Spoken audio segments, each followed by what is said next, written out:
लसूण याच्यामध्ये ॲड करायचा आहे.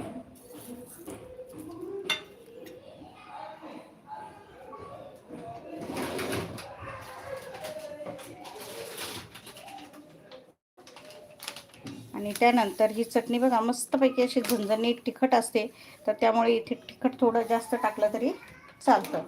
तर आता इथे मी अगदी 1.5 चमचा लाल तिखट टाकते मिक्सरच्या भांड्यामध्ये आणि चवीनुसार मीठसुद्धा.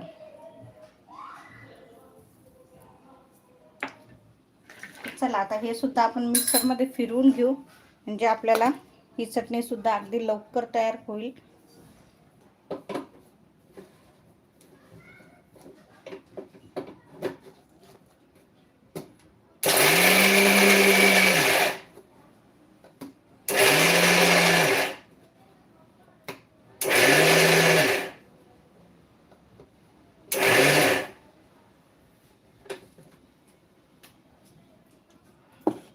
तर बघा आता हे जे आहे खलबत्त्यातली चटणीची मी ती आता सावकाश छान तयार करून घेईल. आणि इथे बघा आपली ही जी मिक्सरमधनं काढलेली चटणी आहे ती अशा पद्धतीने मस्तपैकी तयार झालेली आहे.